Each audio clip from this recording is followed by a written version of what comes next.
Good evening and welcome to Point of View. I'm Chris Berg. Thanks so much for joining us. Coming up later in the show, we're going to highlight the magic of Medora. I love Medora, so please stay with us for that. And we're going to start tonight with some big news, some good news for North Dakota and the United States of America. Earlier today, President Trump and the President of Mexico, Andrés Manuel López Obrador, they were at the White House. President Trump and those guys signing the USMCA trade agreement. Actually went into effect around July 1st. They also talked about what's happening with illegal immigration at our southern border and much, much more. So joining us now on our 702 communications line is Senator Kevin Cramer to talk about this trade agreement as well as the recent decision to shut down the Dakota Access Pipeline. Senator Cramer, welcome to the show. Always great to have you, sir. It's good to be with you. Thank you, Chris. Thank you for doing this live as well. So let's just talk about this USMCA. We've been hearing a lot about it. The biggest trade deal ever, President Trump said. Larry Kudlow says, hey, this is even bigger and better than phase one of the China trade deal. I think that for the person home, they're going, okay, sounds good, but what does it mean for me and my family? What would you say to them?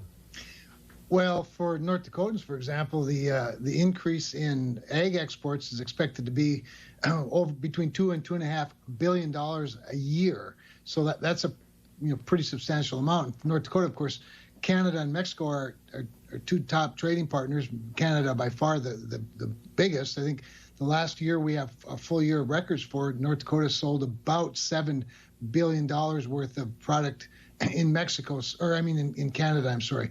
So it's really important there. There's some negotiations that greatly, I shouldn't say benefited so much as leveled the playing field for North Dakota producers, which are important. I think the big sector, though, Chris, and North Dakota has a small part in this, but that is the automobile manufacturing sector. I mean, 76,000 new jobs in that sector alone in the United States are expected to be created. I mean, $23 billion over 5 years in sales of automobile parts, tens of billions of dollars in increased investment in the automobile industry. So you remember when Donald Trump became president, most of the automobile manufacturing industry was either gone or leaving, and he's been able to bring a lot of it back. And then now this finalizes things really, really good for our country. And by the way, I think one of the real big takeaways today, what I was encouraged by, wasn't just the deal itself, but the relationship between our president and President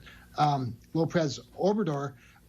Boy, they seem to be pretty chummy, and I'll tell you what, when you have a neighbor that close, it's good that they're a friend, and I think that we can expect a long-term good relationship with Mexico. Yeah, I want to talk about that because I think many of us here in America, we owe President Manuel López Obrador, really a big thank you. We'll get to that in a moment. Yeah. But the other piece of the automotive thing, Senator, and correct me if I'm wrong here, but I think an ancillary positive impact is that it also raises wages for Mexican auto workers, which possibly, if you think about it, hey, if I'm making good money in Mexico, maybe I don't need to try to cross the U.S.-Mexican border, correct?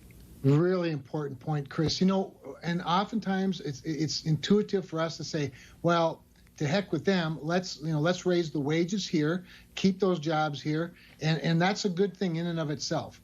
But the other outcome is, you're exactly right, that it elevates the opportunities for the Mexican people, which means they don't have to come here for economic, for example, opportunities, because they'd have some in their own country. We often forget that there's an important part of any formula of negotiation, and particularly trade, and especially with neighbors, and that is that when the world economy gets better, our economy gets better. My goodness, I mean, we're 20% of the productivity of the world, and we're only 5% of the population of the world. So it's good to have neighbors that are doing well.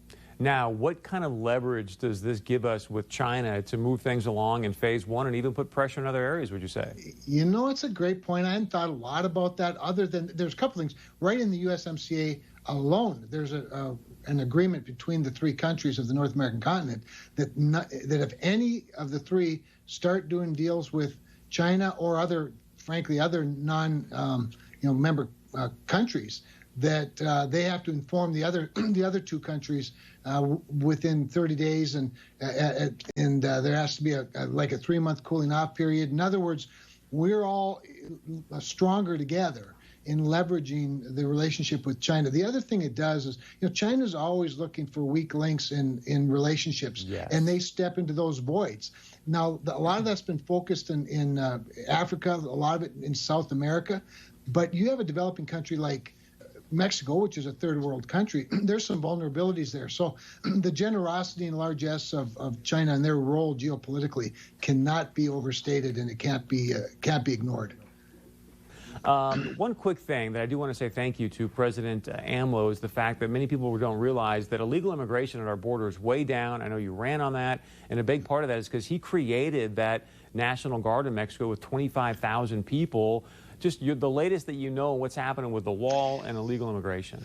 Yeah, I don't know a lot, Chris, other than when there's not a lot of news, it's generally good news. When I've been down to the wall and I see those Mexican National Guardsmen guarding the wall, it's sort of interesting because here we're having this policing debate in the United States where Democrats like Joe Biden want to get rid of police departments and mayors of places like Minneapolis want to defund the police. Well, just the very presence of a few soldiers along that border has made a lot of difference. Now, throw on top of that, a pandemic and yes, a loss of a lot of economic opportunity, and you have the makings of less traffic. But we cannot forget what can happen in a different scenario, and that's why the wall needs to continue to be built. I think it's probably going slower than Donald Trump would like it to. It's certainly going slower than I'd like it to, but one more reason why we need another term, if you don't mind my saying so. Senator, I want to get into this judge making the decision about the Dakota Access Pipeline. I mean, this is right in your wheelhouse. You're on the committee for the environmental works there. You were a former public service commissioner. So what's your take on this judge's decision, one? And two, they're saying they want all the oil out by August 5th. I mean, is that even possible for Energy Transfer Partners? Well, Chris, technologically, it's not possible. I mean, this is a pragmatic matter. You can't get rid of all the oil by that time. But beyond that, it was a wrong-headed and unreasonable order. First of all, the question of the operation of the pipeline is not even a question before the judge. What's before the judge is this question of the permit underneath what amounts to 0.02% of the entire pipeline. That is underneath, of course, the Missouri River south of Bismarck.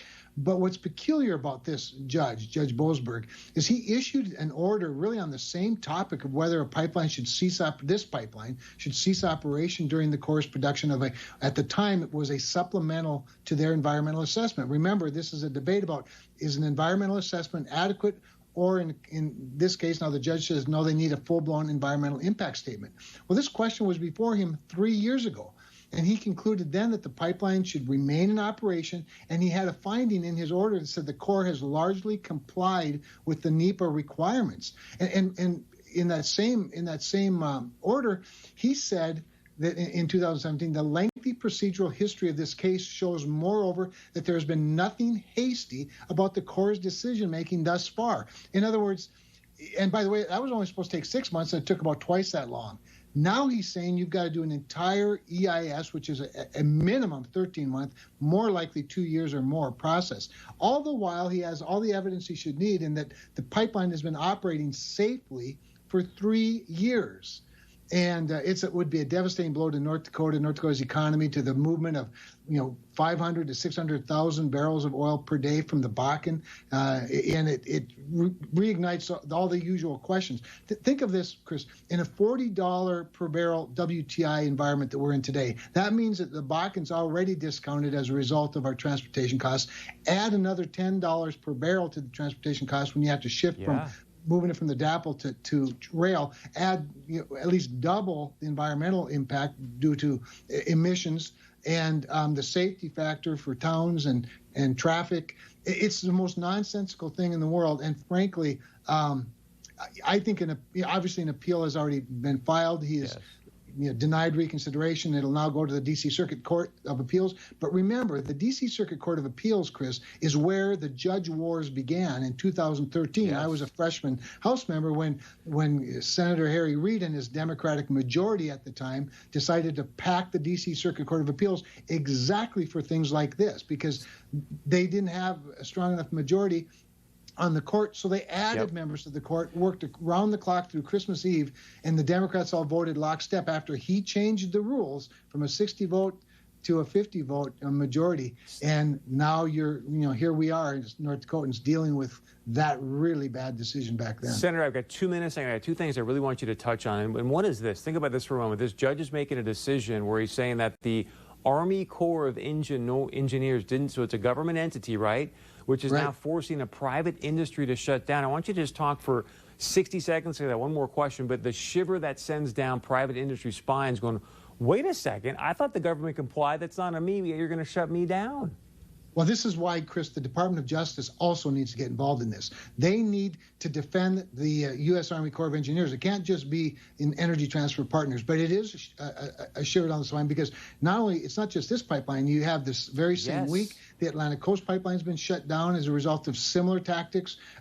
You have the Keystone XL shut down over similar tactics. And what's happened is through judge shopping and manipulation of administrative rules and laws that you're speaking of, and finding the right activists to push the right buttons in the right courtrooms, and you basically shut down America's national security that comes at the heels of America's energy dominance, and we've got to reverse it. Frightening. Senator, last thing that I want people to understand too, have you spoken by chance to MHA Nation Tribal Chairman Mark Fox? Because this is going to have a huge impact on the MHA Nation and 3 affiliated tribes.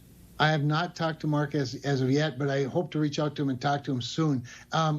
Chairman Fox is in a tough spot. Obviously, his first priority is the MHA Nation and the wealth and the opportunities for them. But he also has a heart, obviously, for government-to-government relationships. What I would suggest is that once again, the Corps of Engineers and the Energy Transfer Partners in the state of North Dakota need to sit down with Mike Faith, the chairman down at Standing Rock, and have a true government-to-government consultation process and get rid of these environmental left-wing radicals that have co-opted this important personal relationship. And there can be winners all the way around if we do that. The problem now is that the tribe has been, frankly, co-opted by these much more radical people. And Senator, I hate to cut you short, so we appreciate the time. And that's the reason I want to bring up Chairman Fox, because, I mean, they make so much money off oil. Maybe he's going to have an opportunity to speak with Chairman Faith and create kind of a kumbaya conversation. And Senator, thank you so much for joining us live. We really appreciate it. We know how busy you are. My pleasure. We'd love to have you back, okay? Thank you, again, everybody stay safe out there in that tough weather. Thank you very much.